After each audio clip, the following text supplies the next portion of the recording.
abari hano murahagije. Imana ishimwe cyane. Shimiye Imana.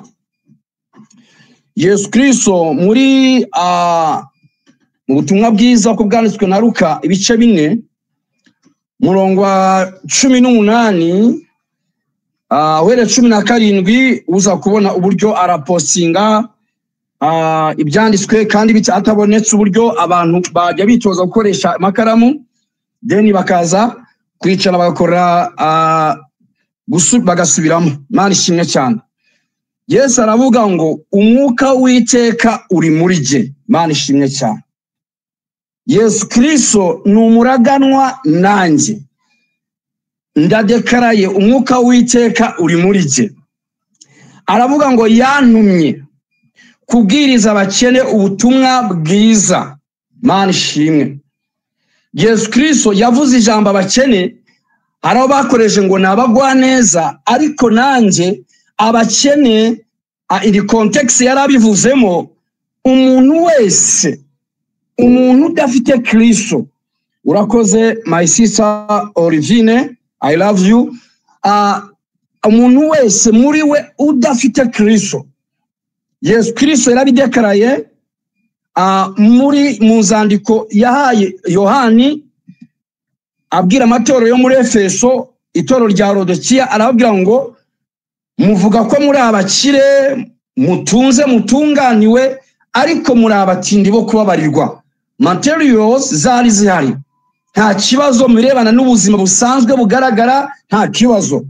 Ariko umuntu wese level isi yaba imuclassifyingaho, urwego yaba ari umubillionnaire, umumiliyarderi, afite amafaranga menshi ariko akaba adafite Kristo muri we, please ijambo ry'Imana rimwita ko akeneye kwakira kubwirizwa ubutumwa bwiza. Uwamaze kubwakira n'ubundi akomeza kubwirirwa aho ngaho muri Kristo. Paulo abwira Abakolosayi mu bice 2:6 turavuga ngo nuko rero mwakiriye Kristo mukwiye komeza kugendera muri we. Message y'uwamwakiriye nuko abwirwa, nuko ahiturirwa kugomeza kugendera muri we. Nanjye ndadekarara umwuka w'Iteka uri muri je, nta kindi kintu ufite kuvuga uretse inkuru nziza. Inkuru nziza nta kindi kintu kuvuga. Yesu Kristo we yaravuze ngo yantumye kumenyesha imbohe ko zibohowe. Nanjye nije gutangariza abantu yuko Yesu Kristo binyuze mu murimo yakoze, ubwo yafaga agahambwa akazuka, yabohoye buri muntu uwo ari we wese. Kumwakira ukabyemera ukakira iyo nkuru, uba wakiriye kubohorwa uwo munsi rimwe kandi bikabiteka ryose. Ikiba gisigayeho ni growing, ni ukumenyera, ni acknowledgement, ni ukwakira ugasobanukirwa ko wabohowe. Nta yindi deliverance iri behind. Totally mucyo Kristo yakoze ntiyigeze yibagirwa deliverance. Imana ishimwe cyane. Aho ngo yantumye kumenyesha impumyi ko zihumuwe. Ni Kristo we mucyo w'isi yaraje aje guhishura. Myaka yarishize ari ibihumbi n'ibihumbi bantu Imana bayizi mu buryo runaka, bayizi mu buryo bwo gukabakaba, bayizi mu buryo bwo gushakisha. Ukubitanya n'ibuye akaryita Imana. Ubonye umuntu wapfuye akavuga turiya muntu yari mwiza, uwamwiyambaza yamufasha kugendera mu ngeso ziwe nziza. Ukubitanya n'uruzi nta kindi kintu yakoraga, yahitaga nawe yatura yuko uruzi ari Imana ye. Ubonye ukwezi akatura ati ukwezi ni Imana yanjye. Ubonye planete akadekara ati ni Imana yanjye. Abantu bashaka Imana mu buryo butandukanye, ariko Kristo aravuga ati oya, je nta kindi kinzanye, nje guhumura abantu, nje kubereka Imana bamaze imyaka ibihumbi n'ibihumbi bashakisha, nje kuyigaragaza. Imana ishimwe cyane. lebo shakita zimandoshaya lebo vasile lebo sankia nanjye ndadekarara nta kindi turi guhishura nta kindi turi kumenyekanisha nta kindi turi kubwira abantu turi kubahishurira Imana turi kubereka tuneca y'Imana nyakaninyaka ibinyabihumbi byashize tubwirwa Imana imeze ukuntu tubwirwa Imana iteye ukuntu turi gusobanura Imana ituye muri twe kandi igaragarira muri twe kandi ivugira muri twe kandi yigaragariza muri twe ntiyigeze ishaka kwisangiza ubwayo yagennye umugambi yuko izamanuka ikarenga kuba Emanueli ikaba Imana mu bantu igatura muri twebwe. Mana nishimwe cyane zepota la bimandoshaya lazike lebo shakia vimandoshaya aravuga ngo yantumye zekotaya no gukiza ibisenzegere binyuze mu butumwa bwiza. Any man who are oppressed, uwari wese uri under oppressed, turadekarara freedom from any oppression, turadekarara umudendezo kuba tugaribwo bwose kumbaraga yariyo yose. Basile boshaya mbimandoshaya aravuga ngo kandi yantumye gutangariza abantu umwaka Uwiteka agiriyemo imbabazi. I come in that, nje mwuwo mwuka, nje mwizo mbaraga, nje mwiyo declaration, ntabwo njya kure. Uwantumye uri muri je, nta yindi vocabulary, nta bundi buryo. Zereboshaya bimandoshaya navuze ngo mwe muri hano murahagije nimubyumva. Lezoketashia bimandosaya beshi bazakira. Mana nishimwe cyane.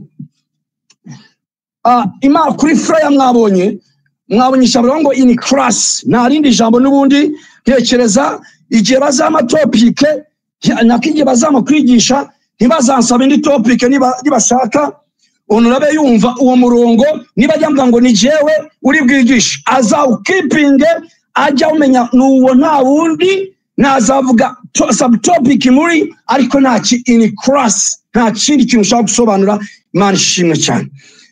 Dusubiye inyuma gatoya twatangiye inyigisho z'agakiza icyumweru cyashize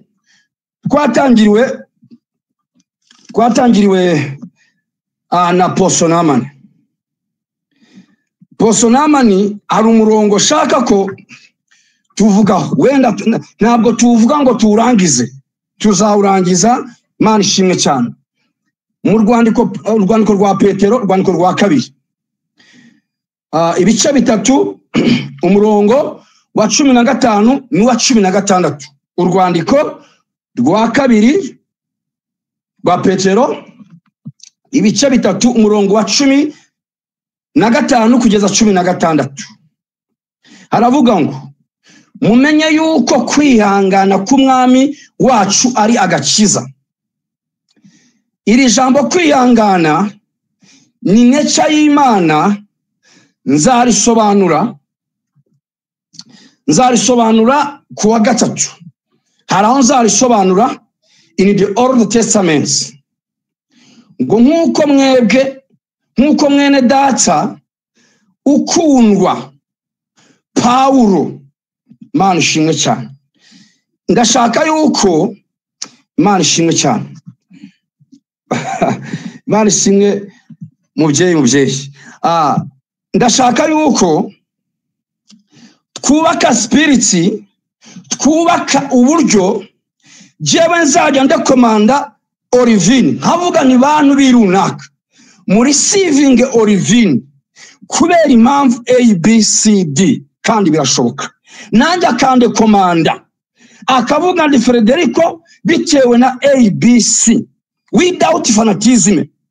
Nkashaka yuko Peter azane komanda jewe aho nzaje naba ndi kuri flyer akabwira abantu nk'uwivugira apana uvugira Peter. Hari ukuntu dushobora ku excitinga abantu bitewe nuko twebwe ubwacu tuzanye. It's a good, yes, ni byiza. Many people are attracted by what they see, what they know, not by revelation. because many people are working in carnality. Abantu benshi, even if they are Christian, nubwo ari abakristo, they are still working in carnality. Baracyakorera mu muntu wa kera. Suka atari abakristo ntagire unyumva nabi. Rero Peter akarekomanda nkuko nanje akandekomanda nkuko yakwirekomanda. Ntavuga ati wamenya wasa oya. Hope like that. Akabigenza gutyo nanjye nkabigenza gutyo. Ntagungira Yves akabigenza gutyo habigenza gutyo. Kwitonda bikagenda gutyo. Kuko hari message Petero manu w'Imana. Uyu Petero ngo nkuko mwene data ukundwa Paulo, my beloved, yabandikiye abwirijwe n'ubwenge yahawe. Mana ishimwe cyane. Abwirijwe n'ubwenge yahawe. Mana turengere cyane. Ndasha uyu munsi ndagarukira hanga gusa ubwenge yahawe. Ibindi tuzabikomeza because of time kugira ngo abantu babashe kujya muri different activities. Mana ishimwe cyane. Ahanga Paulo Petero ni Petero ubwe. Hari igihe usanga umuntu ashobora Petero yari afite byinshi cyane. Mu bigaragara yari afite byinshi cyane. Byinshi yashingiraho. Ni Petero ubwe wagendanye na Yesu Kristo amaso ku maso. Ni Petero wabwiwe byinshi. Ni Petero wivugiye turi Kristo umwana w'Imana. Ni Petero wagerageza no kwijajara. Aravuga ati ibi jewe rwose niba ari bukwica turaza kujya. Petero kanariki abantu bashobora kwibeshya ko Petero yabeshaga. Ntiyabeshaga, ariko ikibazo yari afite ntiyari asobanukiwe urupfu Yesu yari agiye gupfa. Ntabwo Petero yari gushobora kurupfa, kuko urwo rupfu n'ubundi na Petero yari kurupfiramo, ariko bitari mu buryo Petero yabitekerezaga. Ariko habe nawe yari yagerageje. Petero Yesu azutse ari mu bo yihishuriye, yaramubonye aramwitegereza. Ntabwo tubona ameze nka Toma yagaze imbere y'abantu nyuma yo kuzuza umwuka wera. Petero tubona nyeganyeza abantu, tubona abantu bihana, tubona manifestation y'imbaraga z'Imana igaragarira muri Petero. Petero tumubona ashize amanga gutekereza ko ari umuntu.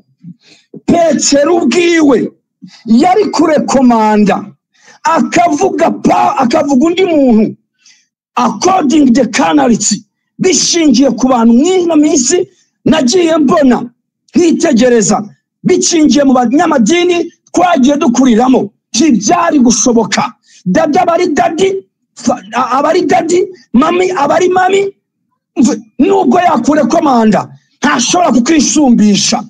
Ariko recommendation Petero yatanze kuri Paulo yerekanye ko Paulo yageze ku rwego rurenze urwiwe. Imana ishimwe cyane.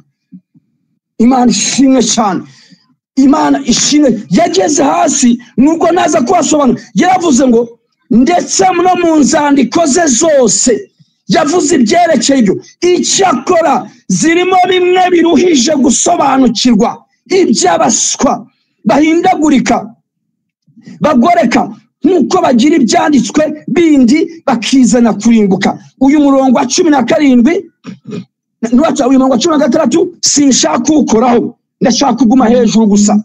Imana ishimwe cyane. Yavuze ngo Paulo ngo mwene data ukundwa Paulo yabandiki abwirijwe n'ubwenge yahawe. Tugiye kure ubwenge Paulo yahawe. Imana ishimwe cyane.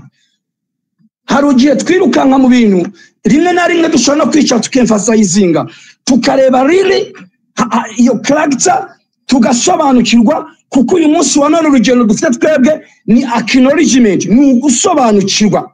Ntabwo ari accumulation, module over module over module. Oya, ni acknowledgement, nicyo kintu uyu munsi wa none kigambiriwe kuri body of Christ, ku itorero rya Kristo, ku mubiri wa Kristo. Abandi bataramwakira tukabatangariza ubutumwa bwiza, tukamenyesha umurimo wa Kristo, bakwizera bakakira nabo bakaza bakabaranwa n'abera. Imana ishimwe cyane, Imana ishimwe.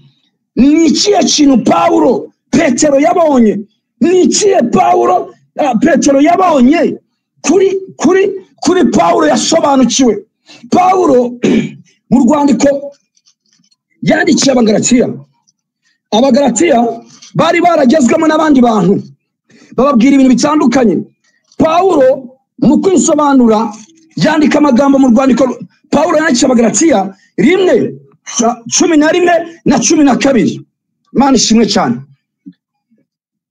Arabandikira Abagalatiya 1:11 na 12. Bene data, ndabamenyesha yuko ubutumwa bwiza navuze atari ubw'abantu. Hano hantu mwatsindagire. Ndashaka yuko twese uko turi hano mwuka byaramwe dusobanukirwa, tukagera ku rwego turi shuwa, niba duhawe umwanya, niba tugize amahirwe yo kuvuga ubutumwa bwiza, tukaba shuwa neza yuko ibyo turimo tuvuga atari iby'abantu. Imana ishimwe cyane, Imana ishimwe cyane. Iyi platform nta kindi bereho. I believe ko Frederick iyo aba ari iby'abantu shaka kuvuga, sinaza kwivugira mu bantu 16 cyangwa 30 cyangwa oya. Zirahari za paruwasi, zirahari nyinshi cyane. Mbona nahagurutse kafata iby'abantu nanjye nkabivuga. I take this opportunity. Fashe uyu mwanya ntabwo ari iby'abantu ndi kuvuga. Paulo arabasobanurira, aravuga ati please nintekereza, nibasha gufata ibintu byanjye ngo comparing, ngo hari ngo wasanga ngibyo Paulo avuga ngo nabariya bavuga ngo wagira bica afataho ngagafata n'ibyo Paulo avuga. Oya, aravuga ati twumvikane, ibyo ndi kubabwiriza ubutumwa bwiza nabavuze ntabwo ari ubw'abantu. 12 kuko nanjye ntabuhawe n'umuntu.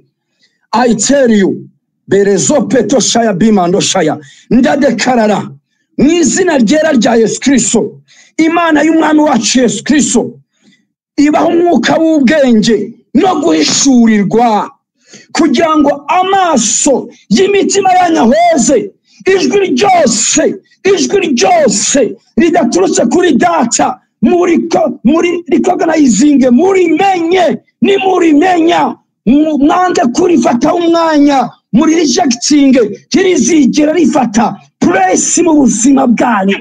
Kuko uyu munsi wa none ibintu biri kuduhutaza, ibintu biri kutugonganisha inshuro nyinshi, ni accumulation, nuko ni perception y'iby'abantu.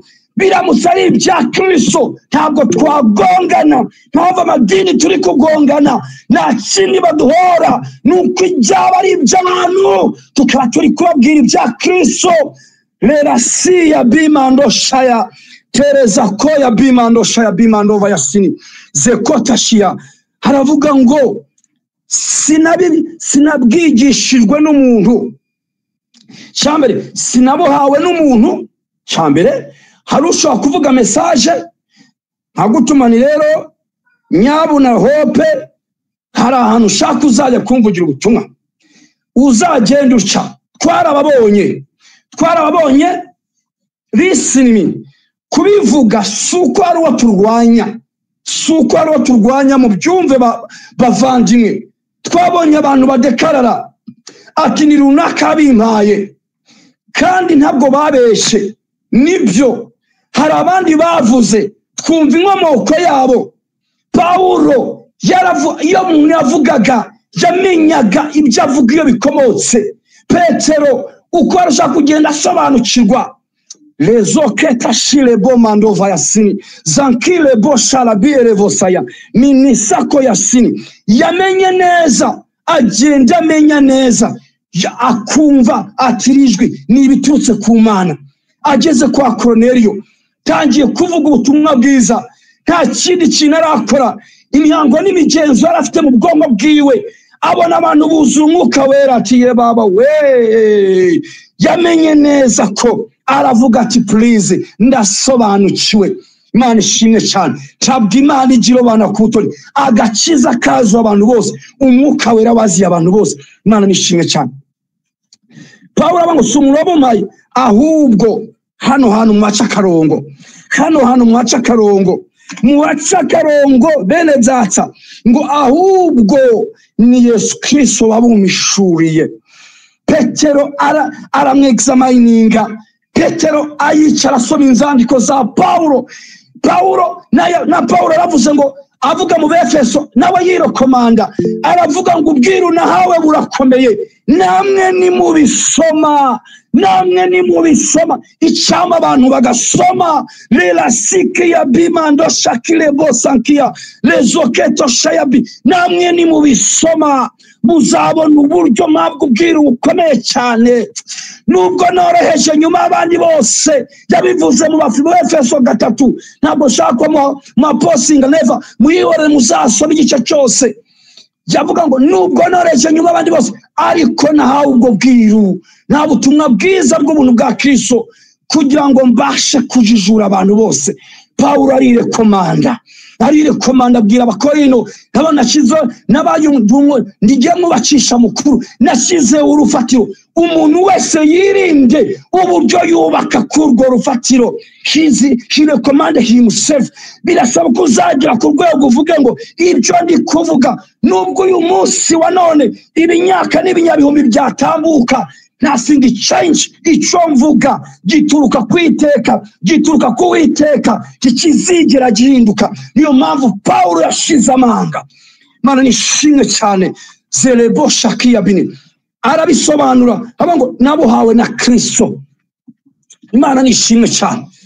Niki Pawulo yahawe by'ukuri, niki Pawulo yashuriwe, yavuze cyatumye Petero avuga, ararekomanda, arasobanura abango nubwo zirimo byinshi bigoye, tuzareba impamvu kubera iki yavuze ngo harimo byinshi bigoye. Harimo byinshi bigoye. Imana ishimwe cyane. Ni ibiki Pawulo yavuze, ni ibiki yagaragaje, ni ibiki yashuye. Icyambere, nyiritorero apana, nyiritorero in glory, in fullness glory. Ntabwo ari Yesu bahuye, wa wundi bitago kwa Yosefu, never. Himself yahuye, yabashije ku receiving a message from risen Christ, ayakira muri Kristo wazutse directly, without another channel, without another medium. Nta wundi muntu binyuzeho. We ubwiwe arabyitangariza, we ubwiwe aramwishurira, we ubwiwe amusobanurira doctrine y'itorero. Imana ishimwe cyane. Petero yarekomandaga kugira ngo itorero niriba riticaye ngo ribanze risobanukirwe revelation ya Pawulo. Icyambere, bazabeshyera inzandiko ziwe. Kabiri, si inzandiko ze bazabeshyera, ntabwo arizo bazasobanura nabi, n'ibyanditswe bindi byose bazabiribata, bazabyangiza. Come on, ibaze Apostle Peter twese tuzi, benshi banavuga ko ari we itorero rishingiyeho, uretse ko ari ikinyoma, itorero ryubatse kuri Kristo. Petero ubwo arivugira arekomanda Pawulo. Zerebo shakia vimandosa rebo sakia bini. Pawulo yavuze ikintu gikomeye, yavuze ibintu bikomeye birindwi. Yavuze gutsindishirizwa, yavuze sanctification, yavuze kwezwa, gutunganywa, yavuze gucungurwa, yasobanuye kubabarirwa, yasobanuye gukiranuka, yasobanuye icyaremwe gisha, yasobanuye kubaranwa na Kristo, identification with Jesus Christ. Subiremo, yasobanuye ibintu birindwi by'ingenzi bigize uwashaka gusobanura wese atabanje kurifaringa kuri Apostle Paulo. Please, yabesha abantu. Church igomba kuvoma. Ni gute yavuze gutsindishirizwa, ni gute yavuze gutunganywa, yavuze gute gucungurwa, redemption, ni gute yavuze kubabarirwa, forgiveness, ni gute yavuze icyaremwe gisha, ni gute yavuze kubaranwa na Kristo cyangwa se identification with Jesus Christ. Ntabwo ibintu byose shobora kubicamo n'ibyashoboka. Sinshaka kwirukanka ngo never, sinenda gupfa igihe nzajya mbonera umwanya bakamakanya nzafata bimwe nta kibazo gihari. Rimwe na rimwe hari igihe usanga twirukanyisha ibintu. We are here, na Yesu nabuca nivuga uyu munsi I'm ready yo kuzamuka, nta kibazo mfite, nta kiri kunyirukansa, nta pressure indiho, ntacyo nabonye n'ikitaba manifested, nta rubanza ruhari ku buryo niruka. Please, turafata kimwe gusa cyangwa se bibiri, turafata justification na sanctification. Murakoze cyane, Imana ishimwe cyane. Sanctification nziko cyangwa se gutsindishirizwa, nziko abantu benshi babivuzeho, nziko abantu benshi bagiye bisobanuraho, ariko tugiye kureba uriya murongo niba turi gusobanura, turi gucukumura turebe n'iki by'ukuri Petero yabonye mu nzandiko za Paulo. Imana ishimwe cyane. Twagiye mu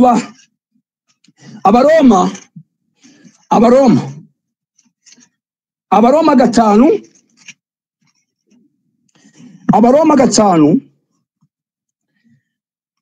kugira ngo dukomeze senteze intero yumvikane. Turahera Abaroma 4 duhere 23 upesinge Abaroma 5 umurongo wa mbere gusa, umurongo wa mbere n'uwa kabiri.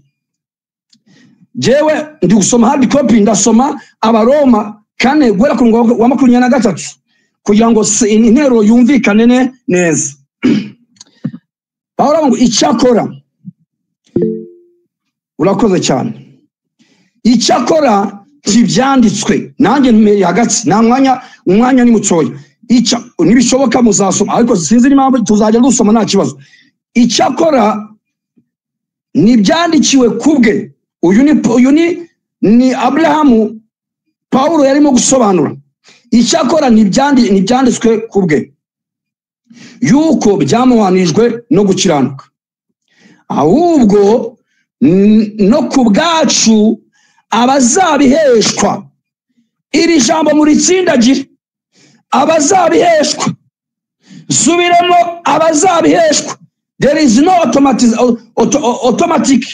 Please, na abazabiheshwa.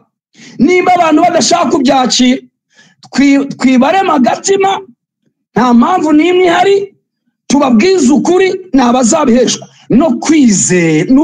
Nuko twizeye iyazuye Yesu umwami wacu, watangiwe ibicumuro byacu, akazurirwa kugira ngo dutsindishirizwe. Nimba bantu b'Imana, iyo umuntu agenda asobanukirwa Kristo, umurongo wose wo muri Bibiliya ashobora no kuwusobanura imyaka 5 itararangira, akawusobanura ejo akawusobanura.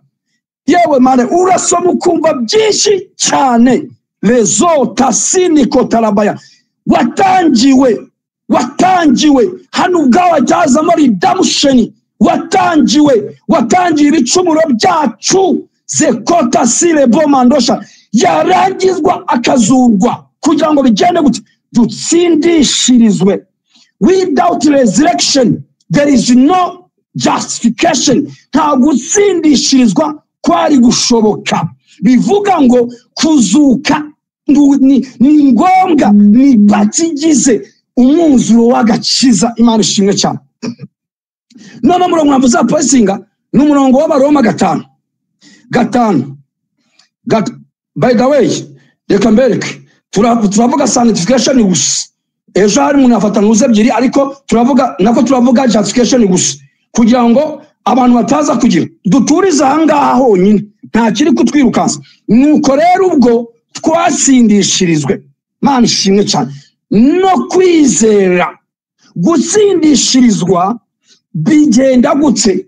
Point ya mbere, gutsindishirizwa ubwo twatsindishirizwe no kwizera. Gutsindishirizwa ntabwo ari ikintu gishingira ku mirimo yacu. Gutsindishirizwa n'Imana ubwayo, umurimo yakoze ikawukora muri Kristo, twarangizwa tukawamirizwa, tukawubwirwa n'abamwumvishije kandi nabo bakizera, batubwira ubwo butumwa bwiza natwe tukizera. Paulo yaramaze kwizera, abwira nabo bari kumwe, sometime bari afite ibibazo bitandukanye, ngo nuko rero ubwo twatsindishijwe no kwizera dufite amahoro ku Mana kubw'umwami wacu Yesu Kristo. Wenda tugeze ahangaha.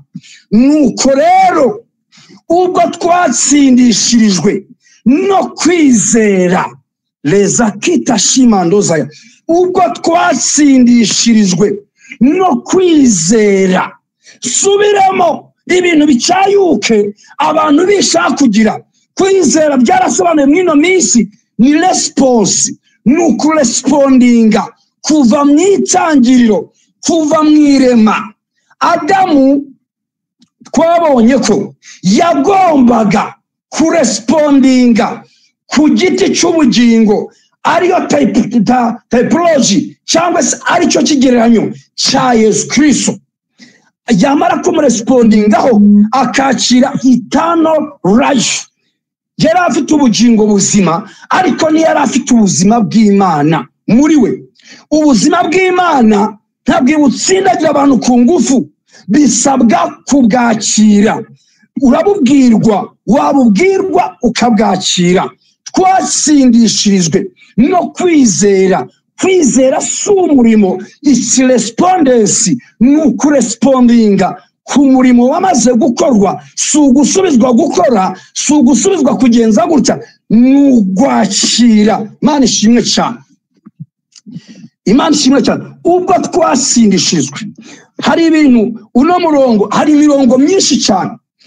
Gutsindishirizwa n'iryari, reka tugire icyo bita paraphrase, nko kuba umuntu yagerageza gusobanura mu buryo butandukanye. Uburyo bwa mbere, gutsindishirizwa naho Imana y'ubwayo yadekaraye. Iradekarara ngo, twatangiye mwibuke mu Baefeso kandi mu gice cya mbere umurongo wa 4, haravuga ngo yadutoranije muri we isi itararemwa.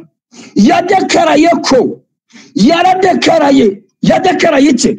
Yadutoranije muri we isi itararemwa. Idekarara gute?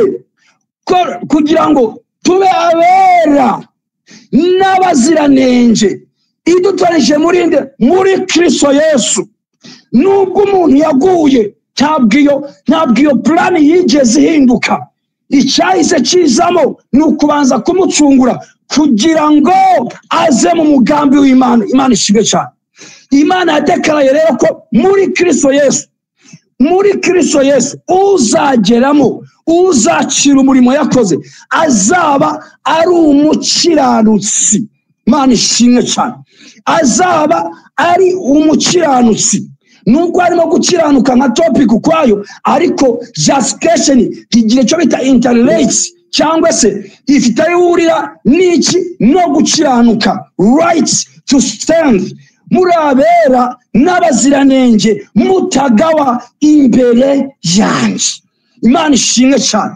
Imana ubwayo yaradekaraye ngo Olivine, umunsi uzakira, umunsi uzinjira muri Kristo Yesu, inkuru nziza uzayibwirwa, nanjye nkayibwirwa. Uwo munsi, iyo tariki, nta kindi kintu kizaba gisigaye kuri wowe, uzaba usindishirijwe. Ntabwo ari imirimo yanjye, ntabwo ari imirimo yawe, amasengesho tuzakora, hatagira umuntu uza kugira ngo turwanya fasting turayikora, ntabwo ari ukwera kwacu cyangwa se imbaraga zacu, oya, ni kubw'icyo Kristo yakoze binyuze mu rupfu, binyuze mu guhambwa no kuzuka, twarasindishirijwe. Mana ishimwe cyane. Reza kota sile bomandova ya zene kotasha. Kabiri, gutsindishirizwa byemewe ni declaration, ni itangazo, nugutangaza, nuguca iteka ryaraciwe, byemewe n'amategeko, ushingiye mu buryo bw'iki? Ushingiye mu buryo bw'imanza zano ku isi, ariko byakozwe byo birenze imanza zano ku isi. Ariko guca iteka byabayeho, n'iki cyabayeho? Hatuwe yuko cyangwa se declaration yuko turi iki? Turi dutsindishirijwe. Ntabwo ibyo bintu bisaba kubyiyumvamo, ntabwo ibyo bintu bisaba kubyumva ngo I feel. Nibuke ndi kuvuga ahangaha, ntabwo feelings nitujya tuvuga aho twahoze byazagira umuntu ugira ngo hari nuko idini tutaribayemo, cyangwa se twaribayemo turi abanebwe. Oya, twaribayemo tutari abanebwe. Pawulo yabisobanuye bivuga mu rwandiko yandikiye Abagalatiya 1:1 umurongo wa 13 na 14. Sazi gusobanura icyo bita legal declaration. Ntabwo bishingira ku byiyumviro abantu bafite, ntabwo bishingira ku buryo uri kubyumvaho cyangwa se kuri situation. Oya, ngo mwumvise ingeso zanjye nari mfite kera ngikurikiza idini y'Abayahudi, yuko nari nkabije kurenganya itorero ry'Imana no kuririmba, kandi narushije benshi bo mu bwoko bwacu tungana gukurikiza idini y'Abayahudi, kuko nabarushaga kugira ishyaka ry'imigenzo twahawe na ba sekuruza.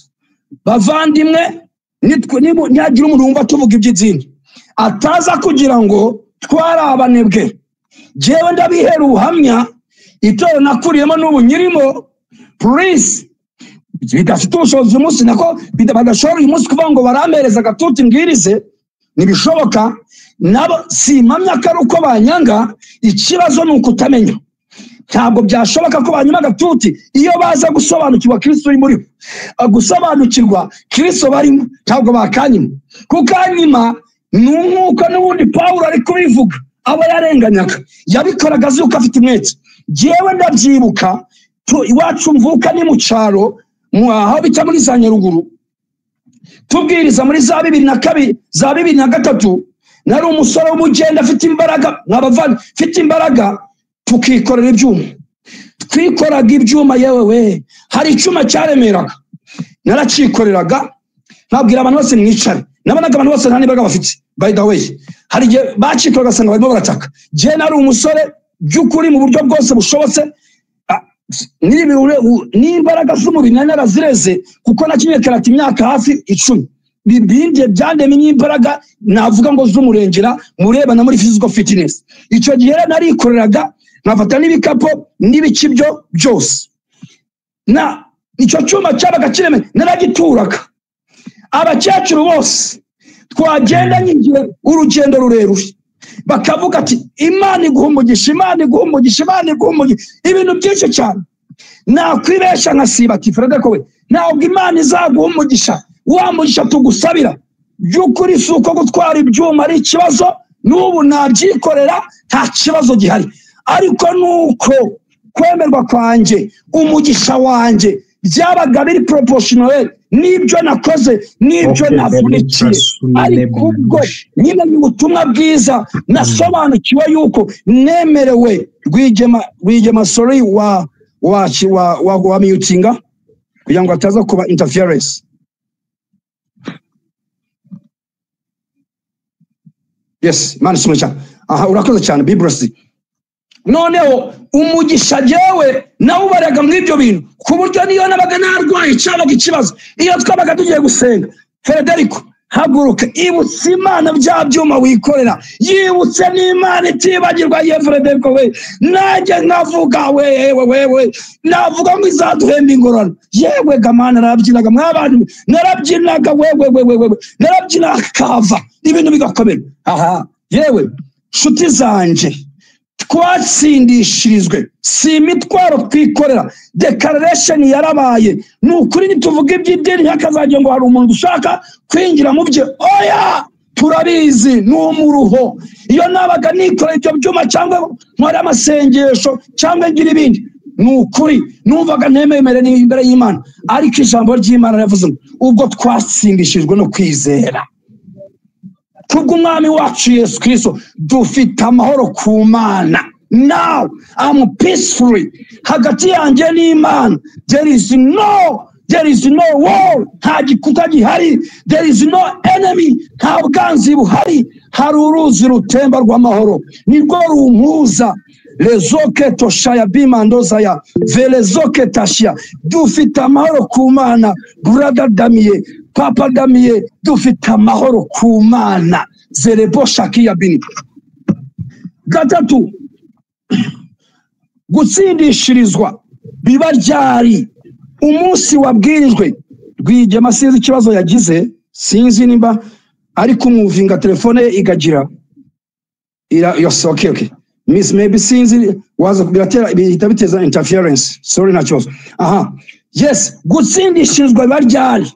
Biba uwo umunsi wabwiye ubutumwa bwiza, umunsi wabwiye ubutumwa bwiza ukabwakira ukabwizera, nta kindi wacira. Declaration Imana yakoze, yagennye isi itararemwa ko duhinduka abana bayo, turabera turabaziranenge already. Ntabwo ari ikintu kizagenda kibaho, ntabwo ari condition runaka, ntabwo ari improvement.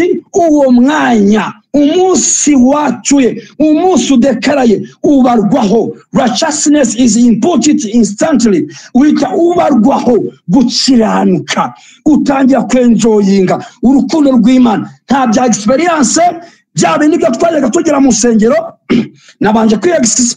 Hatagira umuntu nabwiye ngo please, umuntu wavuga akunda idini kundusha silivupura twavugana kuko idini nararikoreye. Pawulo avuga ati bene data ndabizi ko bafite ishaka, ariko yaturuka mu bwenge hatazagira umva avuga iby'idini agira ngo nuko ndajyanga. Oya please, nukuri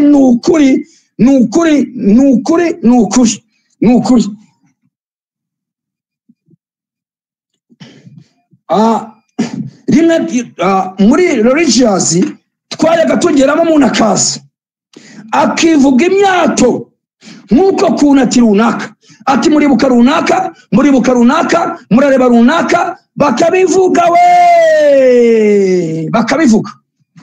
bakabivuga ku buryo umukiranutsi haboneka umukiranutsi w'umusaza n'umukiranutsi w'umwana we. Gukiranuka dufite muri Kristo bagezemo, ugeramo none aguhuje na Kristo. Apana nanjye kuvuga ngo Damiye, oya aguhuza na Kristo, kuko our standard measure is not a man, is Jesus Christ. Man ishimwe cyane, niyo standard measurements. Uwo ntabwo ari ikibazo cy'imyaka, si ikibazo cya experience, si ikibazo cy'ibyo atazi. Igisigaye ni ukurerwa ngo amenywe. Imana ishimwe cyane. Gukiranuka kane, naho Imana ikurebera muri Kristo aho kukurebera muri Adamu. Leza kitashia bimandovaya. Umve, mufungure mikrofone muvuge ngo Mana ushimwe, undebera muri Kristo, ntundebera muri Adamu. Wenda fungura mikrofone, uri hafi urano batari gusakusa.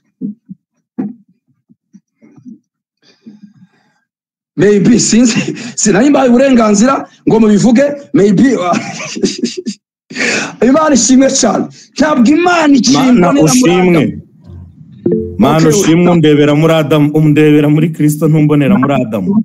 Imana ishimwe. Urabizi wambyaje ubutumwa bwiza Mana yanjye, by'ukuri uko byazagenda kose niwe wambyaje ubutumwa bwiza, nari narapoteye. Urabizi ibyanditswe bikubitisha abantu y'uruzivuga ibintu bikomeye cyane. Yewe Mana warakoze urebe mwana wa mama, warakoze bibresi wambere umugabo uruta abandi bagabo bose. Imana ishimwe cyane. Rero Imana ishimwe yuko itandebera muri Adamu ahubwo indebera muri Kristo. Ubwo indebera muri Kristo ndamahoro, I'm in peaceful, nta kintu na kimwe kintera ubwoba. Imana ishimwe cyane. Ndimo ndagana ku musozo kandi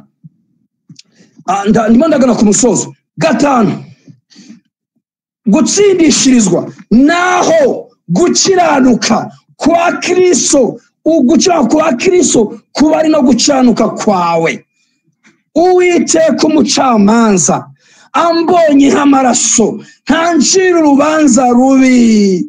Lebo shakita labimandova yashi ntancira urubanza rubi. Je na Yesu turumwe. Mu Baroma 8 umurongo wa 16 na 17 haravuga ngo umwuka w'Imana uhamanya n'umwuka wacu ko turi abana b'Imana. Ubwo turi abana b'Imana turi abaragwa b'Imana, kandi ubwo turi abaragwa b'Imana turabaraganwa na Kristo. Gutsindishirizwa naho umenya yuko uburenganzira Kristo afite imbere ya Data wa twese nawe ari bwufite. Imana ishimwe cyane. Gatanu, Imana ishimwe. Ndanye kuri gatandatu, gutsindishirizwa. Ndibaza ni naho tumera nk'abaza gusoreza. Durasoza kuri karindwi ariko reka gatandatu, gutsindishirizwa naho biba dutsinishwa no kwizera gusa, nta kindi kintu kibikora. Nicyo cyonyine aho ngiye gusoreza. Gutsindishirizwa naho uba uri granted yuko there is no any other church, there is no church against you. Mu Baroma 8:33 aho ngo ubwima ese ninde uzarega intore z'Imana? Ni Imana. Turasenya n'ahangaha tugiye gusengera. Ninde uzarega intore z'Imana? Nari nishaye ariko ndahagurutse kugira ngo bivuge mpagaze. Nindangiza ababishoboye dufata akanya gato dusenge. Aba bene data bari kuri gahunda yo kwiga tubaribere bagiye kwiga, kandi in the name of Jesus Christ turadekarara success. Uburyo bwari bwose bagomba kugira success. Nta kintu na kimwe kigomba kubitambika, nta kintu na kimwe kigomba gutuma batsindwa. Please, ubwo Imana iri mu ruhande rwacu, righteousness, justification, naho umenya ko Imana iri mu ruhande rwawe, you are on your sides, iri mu ruhande rwawe. Kabiri, ninde uzarega intore z'Imana? Cyambere cyo ninde Bibiliya igaragaza ko nta muntu n'umwe ibyo wabikora. Kubera iki?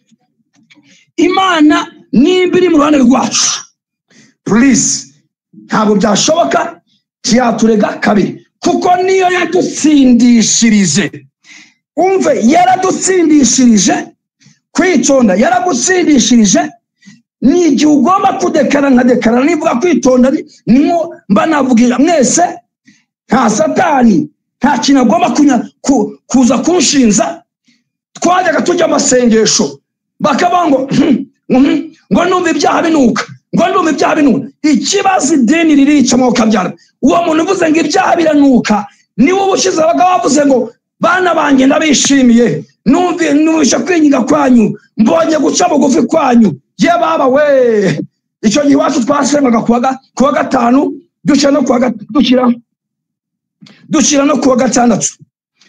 Icyo gihe twagaruka ati ndumva ibyaha byabaye byinshi muri mwe. Mana y'ijuru n'isi, ibi ni ibiki? Tukavuga abantu bakavuga n'akari imurori, bakavuga n'akari. Ariko please, ngo Satani ari kubarega ngo no, ninde uzarega intore z'Imana?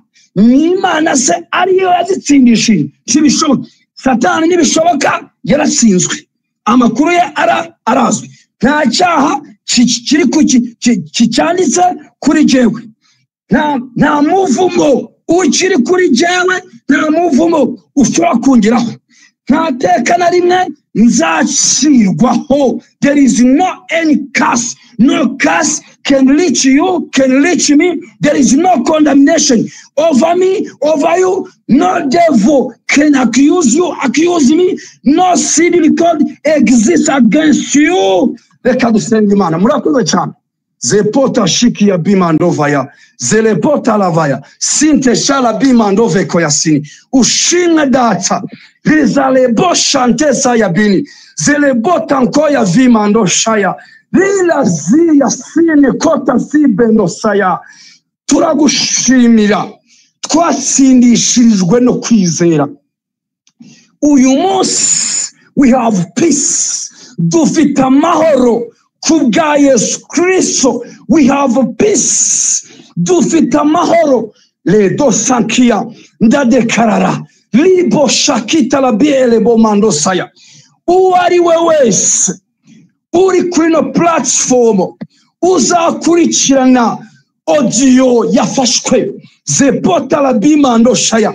Ndatura kandi atangaza ahantu hose yabari. There is no condemnation. There is no evil against him. There is no scheme can prosper against him. There is no weapon zankesha la bimando shaya. Vele boshaya na nwaro nimwe lezakita shiyabi ishobora kuba prosper against us. That's our quest. Ari muri twe kandi ari kumwe natwe. We are aligning with him. His righteousness is our righteousness. Twabaye justified, twarasindishijwe.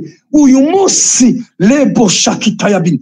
There is no record yo mu gisekuruza cy'umuryango wanjye. I'm totally separated with my ancestor. Nta lelezekeyashi, nta gisekuruza na kimwe, nta record nimwe. Zolebo shakia zankita shia bini. Zelebo shayavini. Failures yaba yarabaye mu buzima bwanjye. There is no record. There is any record na kimwe cyanditse kuri jewe. Nduwera ndi umuziranenge. Bene data libo shakita laba ndatangaza uri muri institute lebo shakita labima ibintu bitari kugenda neza. The time lebo shakita labima ndoshay are receiving this peace lebo shakita laba uri muri family ibintu bitari kugenda neza. Are receiving yachi peaceful condition. Yachire amahoro abe manifeste mu muryango. Zelebota silebo shakita labi nerezoketaya erezoketa. Wagiye wana stagnation kudindira mu buzima bwe nebosha